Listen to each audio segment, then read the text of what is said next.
बिस्मिल्लाहिर्रहमानिर्रहीम अस्सलामुअलैकुम सज्जनों ते मित्रों सहेलियों ते बेलियों छोटे बड़े सारे नु जी आया नु मैं हूं अनम और आप देख रहे हैं लाइफ विद अनम। जी तो माय यूट्यूब फैमिली, कैसे हैं आप? उम्मीद करती हूँ अल्लाह पाक के फजलो करम से सब ठीक होंगे। आज मैं आपके लिए लाई हूँ बड़ी मज़ेदार सी रेसिपी, बड़ी ही स्पेशल, बड़ी ही ख़ास मूली की चटनी। धनिया और पुदीने की चटनी तो आपने ज़रूर खाई होगी, तो एक दफ़ा ये भी ट्राई कीजिएगा। इतनी ज़बरदस्त ये चटनी बन के तैयार होती है कि आप धनिया पुदीने की चटनी को भूल जाएंगे। तो चटनी बनाने के लिए यहाँ पे सबसे पहले मैंने ले लिया एक मूली फ्रेश। मूली आपने लेनी है फ्रेश और अप एंड डाउन से इस तरह इसको कटिंग कर लेना है।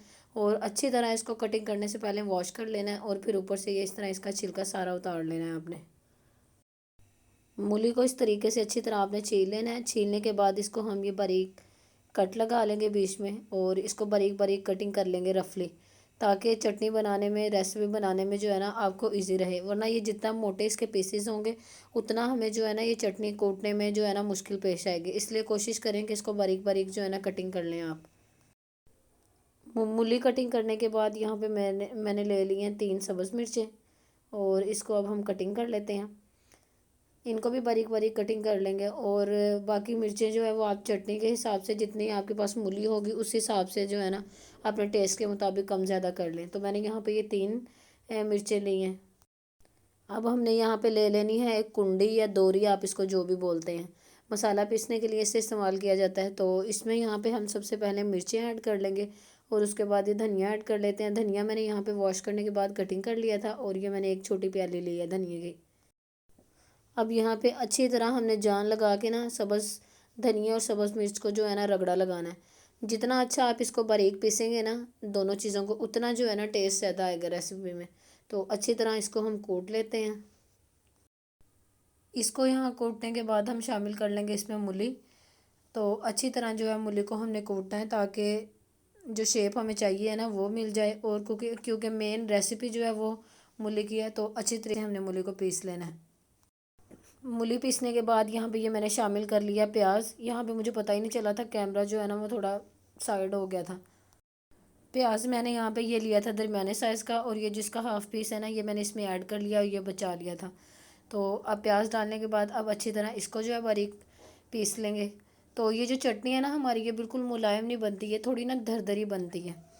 जैसे मोटी मोटी होती है ना, इस टाइप की हमारी चटनी बन के तैयार होगी। जब प्याज यहाँ पे हमारे बारीक हो जाएं तो इस पॉइंट पे यहाँ हम टमाटर शामिल कर लेंगे। टमाटर आप यहाँ देख सकते हैं, मैंने यहाँ थोड़ा ना येलो सा लिया है ताकि वो जो ज़्यादा पका हुआ टमाटर होता है ना तो उसका पानी ज़्यादा होता है, तो वो जो है ना वो यहाँ कूटने में हमें मुश्किल पेश आती है। तो इसलिए मैंने थोड़ा ये येलो येलो सा था ना, जो कच्चा सा था, ये टमाटर लिया है। तो अब हम इसको अच्छी तरह पीस लेते हैं। यहाँ पे इंग्रेडिएंट्स हमारे सारे कंप्लीट हो चुके हैं। इसको पीसने के बाद यहाँ पे हम जो है फिर मसाले ऐड करेंगे। तो मसालों में यहाँ पे मैंने ऐड किया है नमक। नमक यहाँ पे मैंने लिया है हाफ़ टी स्पून। और यहाँ पे ज़ीरा पाउडर का हम थोड़ा टच देंगे। ज़ीरा पाउडर जो है ना इससे बड़े मज़े का टेस्ट आता है। तो हाफ़ टी स्पून मैंने ज़ीरा पाउडर लिया है। और रेड मिर्च जो है वो मैंने बिल्कुल थोड़ी सी ली है, क्योंकि यहाँ सब्ज़ मिर्च हम ऐड कर चुके हैं तो ज़्यादा तीखी हो जाएगी। बाकी जो है आप अपने टेस्ट के मुताबिक कम या ज़्यादा कर सकते हैं।